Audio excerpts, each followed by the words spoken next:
I also think you have to be careful about the conversations that you're having sometimes. Like sometimes I think people have these types of conversations about what would you like, what don't you like, what should we try, how do we spice things up? When actually, and then someone comes along and tells you what they can do to spice things up, you're like, whoa. Yeah.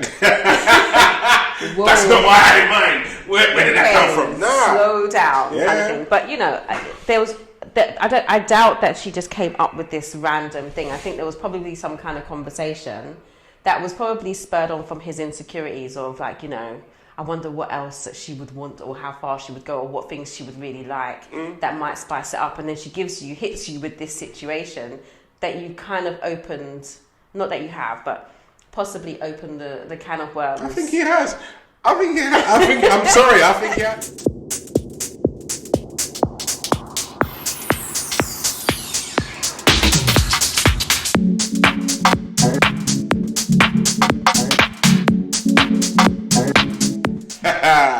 Good morning, good evening, good afternoon, whatever it is, wherever you are. Welcome back to another episode of the Couple School Podcast. I'm joined, as always, by the lady of self-love herself, Charmaine Lawrence. Hello, guys. I'm laughing because you're going to love this one. Oh, gosh. You're going to love it. Anyway, so... Okay, let's go. My wife recently suggested that we try new things to spice things up and mentioned this hot wife scenario. She's 15 years younger than me, and so has an appetite that I often struggle to fulfill.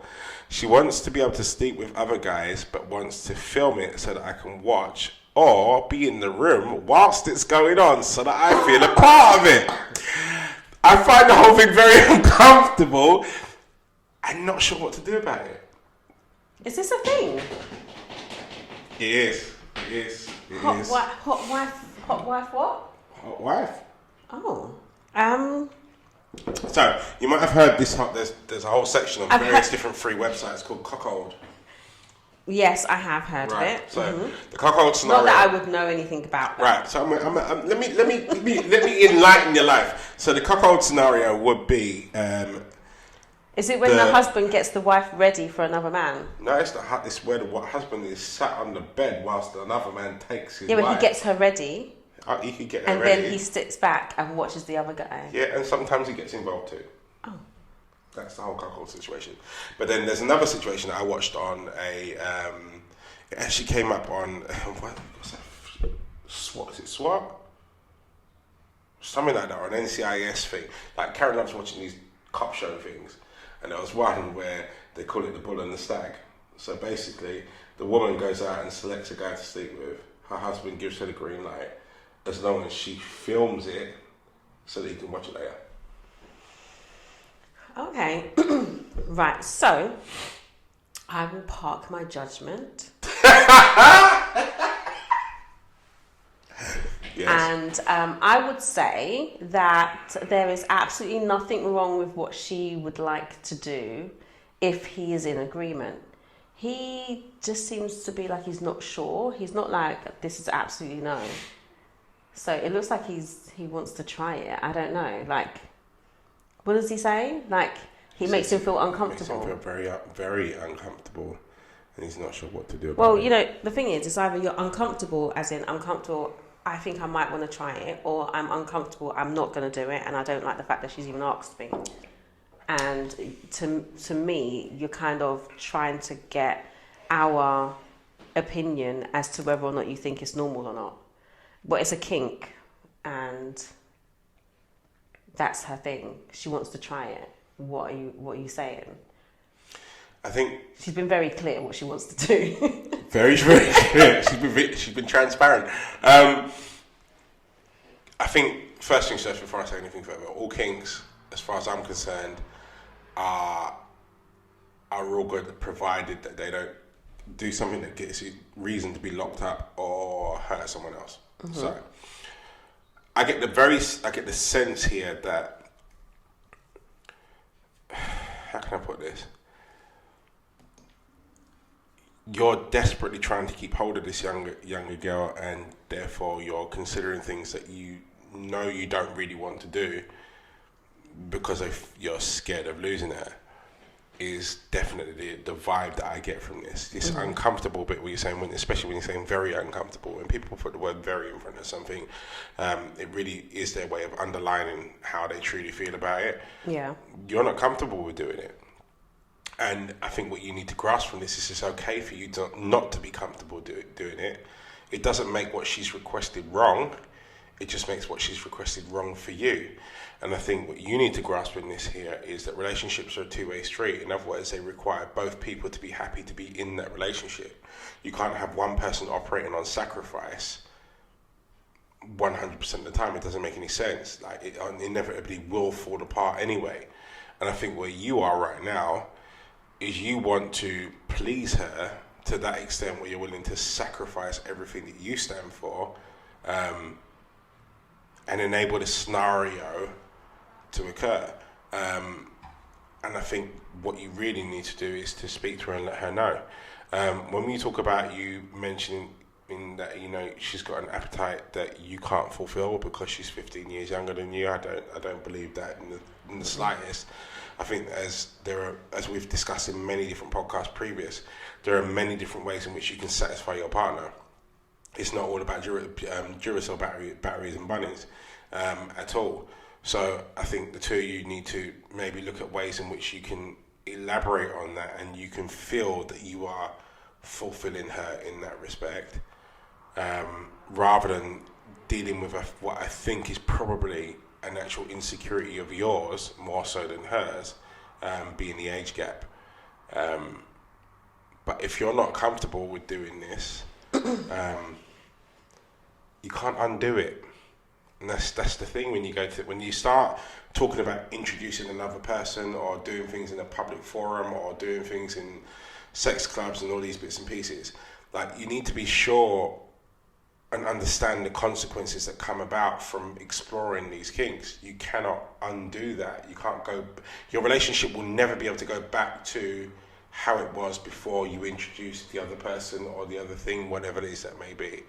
And if your gut instinct right by now is jumping up and down and going, I'm not comfortable with that, then you need to say that to her, and she needs to be okay hearing it just as much as she expected you to be okay hearing her suggestion. Again, I'm not suggesting that her suggestion is wrong in the slightest at all. I think all kinks are fair and just on the table, provided both parties are happy with it. Okay? Yeah, I think sometimes people use their whole age gap thing as an excuse. Personally, I don't think it's anything to do with age. I just think it's drive, and maybe his drive is not as high as her drive. But I don't think it's anything to do with the age gap, or because of her age she is. I don't agree in that. No, I don't.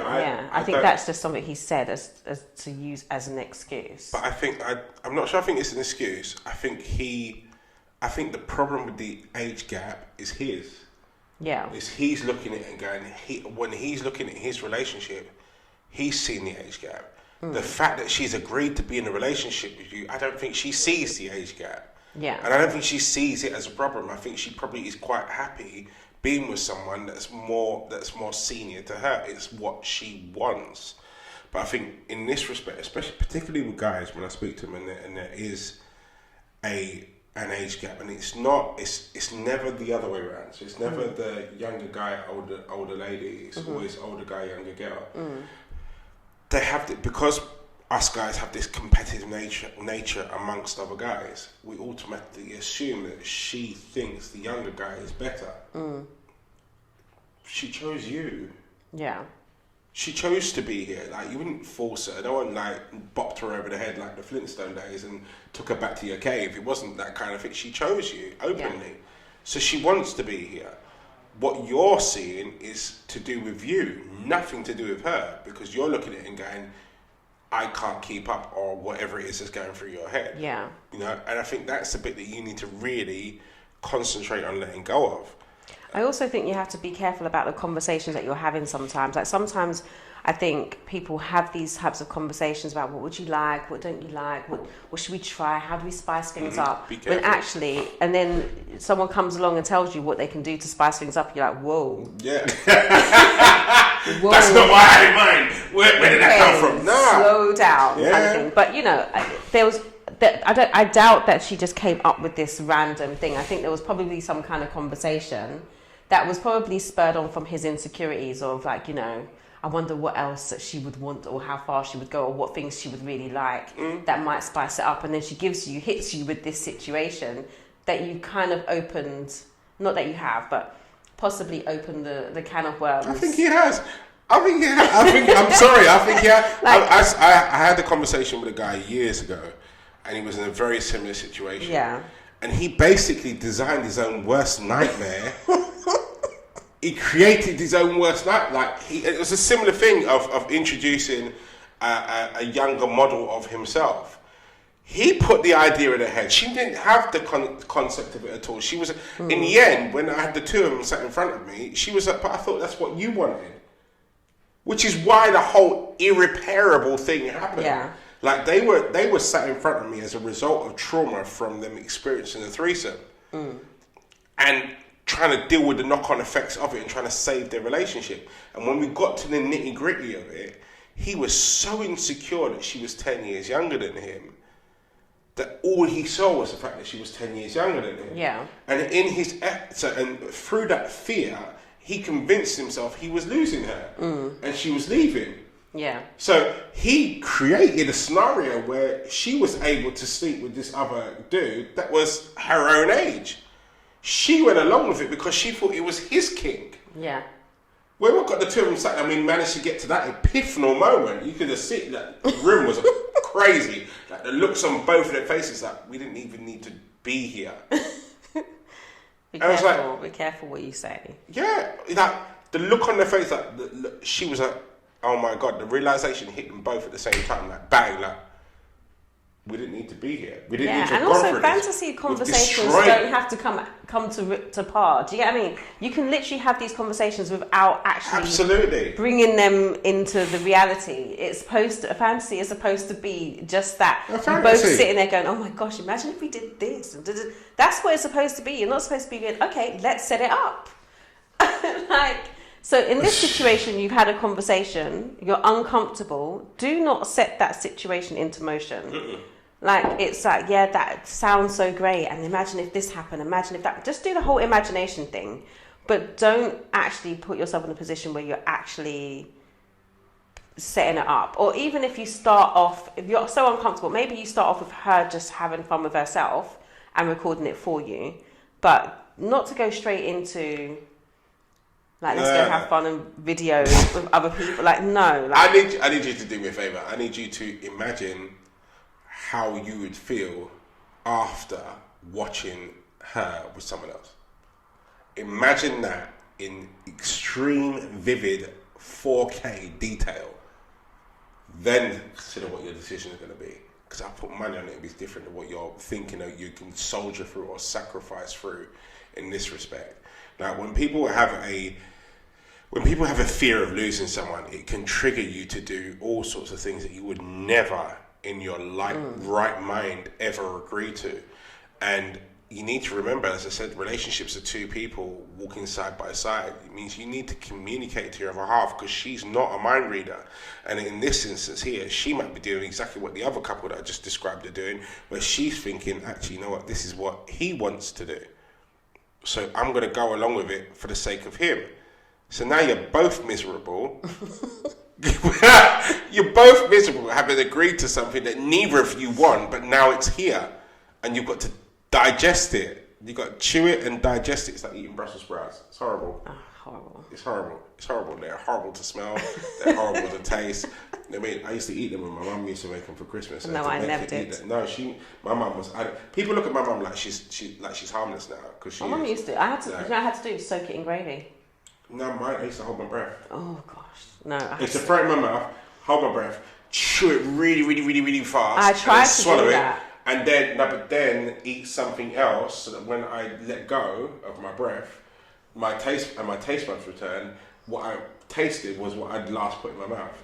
So the holding breath didn't. I don't know why we're talking about Brussels sprouts, but it's just they're disgusting. Tangent. They're disgusting. But like you can't soldier through this. You've got to you've got to be you. You've got to be you and operate from your perspective within your relationship, and trust that your person's not going to run away because you voiced something that's against what you think they actually want. Yeah. Two individuals. Can't stress it enough. Yeah, just be careful of the conversation that you're having. Because you know something, there are so many things that I think that I would really love to see and do. But in reality, some people would die. The funny thing is that when Karen and I first got together, we talked about going to a swingers club. Yeah. And we thought it would be... We talked about it and we're like, okay, well... And we elaborated, would you like any... And we decided that the admittance of other folk into our little scenario was not on the cards, but we quite like the idea of people watching us do what we're doing. Yeah. I'm so glad we didn't. Because it got to a point where we were actually looking to go ahead and do it, and I think then we started talking about children and all the rest of it, and then it all fell apart, and that went by the wayside. But I'm so glad we didn't, because now when we've talked about it now, I'm like, if we had been in that scenario, and let's say for argument's sake it had got away from us and there'd been someone else got involved in any shape or form, I could never have looked at her the same again. And do you think? Yeah, no, I judging where we are now and what we have now and how close we are now, I know what I'm like. That memory would never leave my head. It would, and it would fester, and it would cause problems.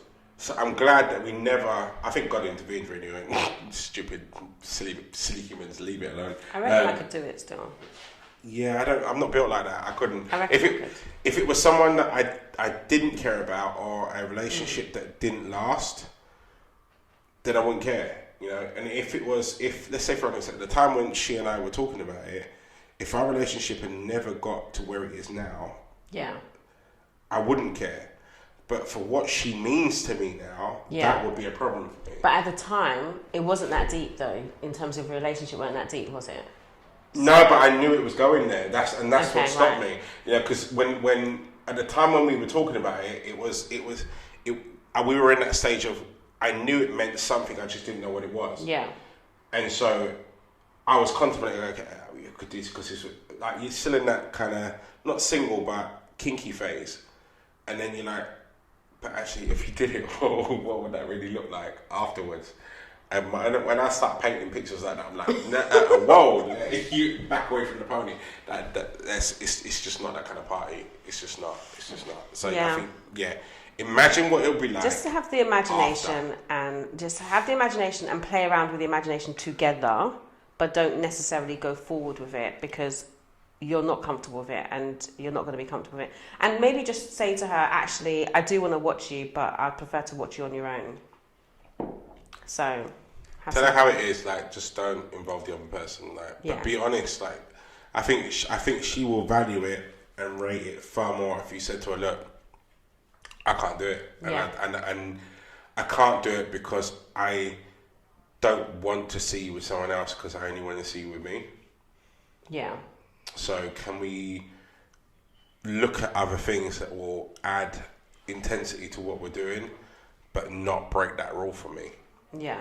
And I do solemnly think that when I read your scenario here, all I smell is fear.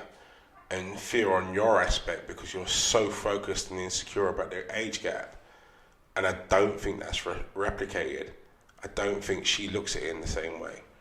Mm-hmm. And I think if you were to even be slightly open with her about how you feel about that and let her know it's a bit of an insecurity, she'd do everything she can to step in and squash that insecurity for you. I think you're living your life on a knife edge alone by choice. And if you choose to let her in, she'll extinguish the fire. I think. Yeah. I think so. What about the other way around then? What about it? When it's the younger lady. No, older lady, younger guy. Are you saying it because I'm the older lady and he's the younger guy? Not entirely, but now you've mentioned it, you give me full free reign. In what sense? So, this scenario here, all right, first things first. Do you think that in the opposite way round, the age gap is such a thing? In terms of what? In terms of A older lady thinking about the fact that she's the older lady and the guy's the younger guy, and being insecure about that fact. I think, yes, I think you can. I think that it depends. I think it depends on the situation. I am always kind of like, personally for me, I'm very much like, I know what I bring to the table. But I really just don't have time. Like the younger women, they put in a lot of effort.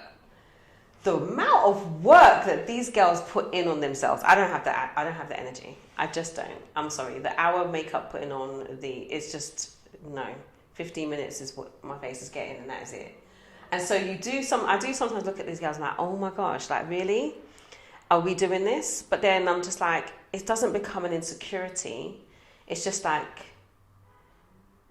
this is the competition. The competition is, if I was to be having a competition, I wouldn't be competing against women my age. I'm competing with girls that are way younger than me. Like, I wouldn't even argue with them.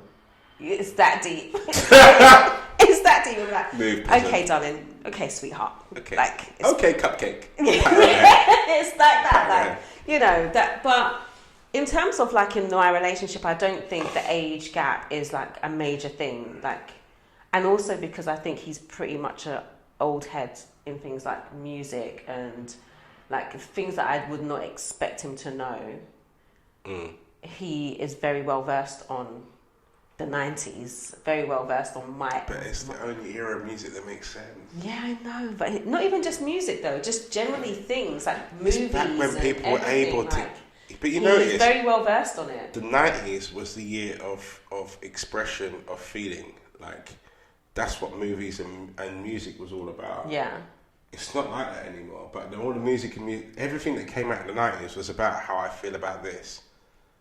That was it. Yeah. That's all the movies that came out from that point. Yeah. So no, I don't think that age is something that crops up for me in terms of insecurity or anything like that. I think it benefits him that I'm just a woman of more depth, I think. Not that younger women don't come from me. I don't want to hear nothing. I don't want to hear nothing from any of you. But just more depth, more like experience, more like knowledge. And I think that is something that I bring to the table that he would not have experienced with younger women. So I don't feel insecure about the age gap. It's noticeable in certain circumstances. But in terms of our relationship, not really. In terms of like the bedroom, not at all. Like I can't think of anything where it just crops up. I find it fascinating that how the same subject is viewed so differently between the sexes. Yeah. For a guy, I suppose as we get older, we start to notice that we can't do certain things the way in which we used to be able to do things. And I think that plays on it because you know full well, like, for an older guy, even if I take this out of a relationship context and I take a look at it and put it in the gym, like the numbers I was able to get during certain exercises in my late 20s now are a struggle. Yeah. Some of them are unattainable. Yeah. And it's just because I'm not built and constructed in that kind of way anymore. You know? So if you focus on those bits that don't operate in the same way anymore, you can start to lose sight on the maturity that you've accrued in other respects. Yeah. You know, like my confidence level is 100 times better than what it was when I was that age. Agreed. Because I've got a certain amount of life experience behind me that makes me look at people and go, oh yeah, okay, sit down, behave yourself. Cupcake, calm down, it's fine, don't worry. You know, I'm not that reactive, explosive individual that I was then. You know, and I suppose as the thing I've had to try and teach myself over the years is to accept the difference. So that younger, explosive version of me was physically stronger at moving heavier objects. The more experienced version of me knows to just hire someone to do it. You know, so it's about force versus efficiency, I suppose. Yeah.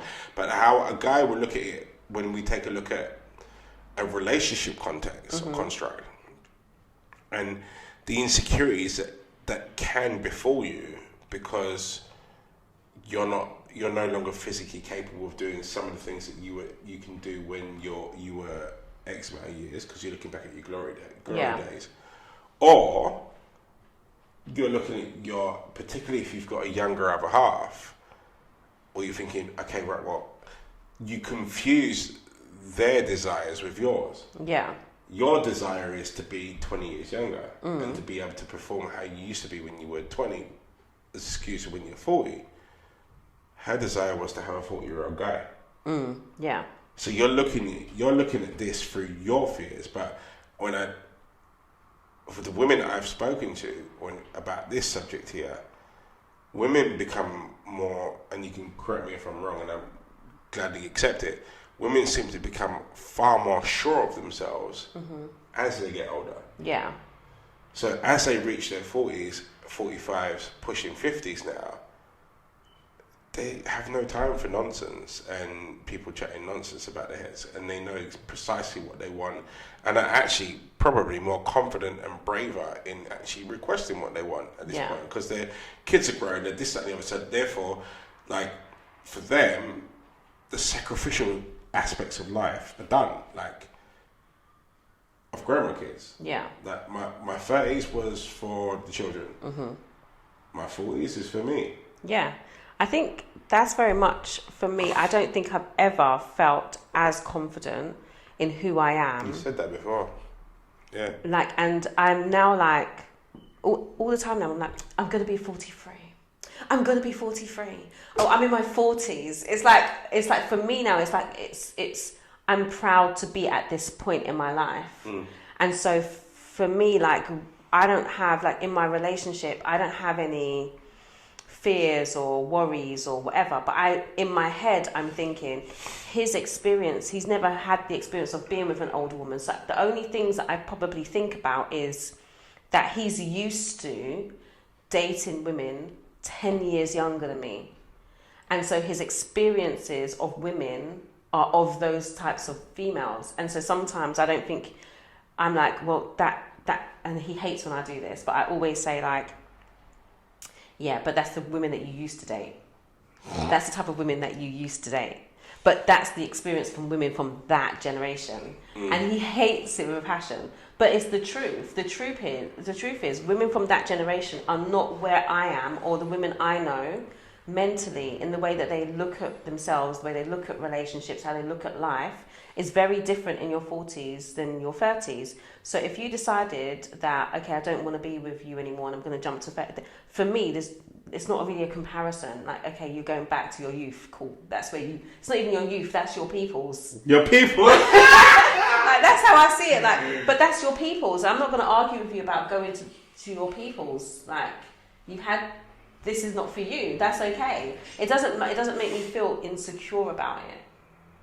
Yeah. Do you get what I mean? Like, at all. Like, I feel like, just make your decision. You're either here in the cool zone, or you're with the millennials. The millennials. Like, know where you're going, innit? Yeah. Baby boomers or the millennials? Which one you at? Kind of thing. But yeah, like, I don't know. I feel like going back to this situation,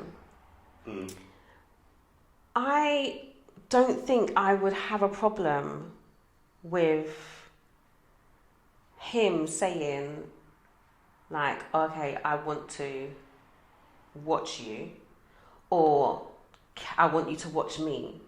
I'm not sure that I would do that, but I would be able to create the visual and be real happy about watch you with someone else or watch him with someone else. Yeah, not that it would happen, because the actual reality of it is not great, but I do like the actual reality is not great. Oh my days, that disclaimer is deep. God. The reality of it's not great, but the actual imagination of it, I can see how what's it called, hot wife? Yeah. I can see how that would be like, ooh, okay. But I don't think the reality wouldn't work for me, but I would happily sit and think about it. and create the imaginative story in my head. I could do it. I could create the whole image right now. I can see him with J-Lo right now. It would be hot. It would be hot. It would just be hot. I think J-Lo is like... But even a girl that looked like J-Lo, it would be hot. No, you can't. Whether I actually wanted to happen. Wait. It would be hot. J-Lo girl that looks like J-Lo. J-Lo girl. But you know what I mean. J-Lo. God. But even still, like for me, like in my imagination, it would be hot. But in reality, absolutely not. You're like, absolutely. I can see your brain going, nah, I can't see it. No, I can see where you're coming from, and I hear it, and the fantasy level of it. See, now I've got Karen, J-Lo, and the pictures. There's all sorts going on in my head right now. J-Lo, like it works, right?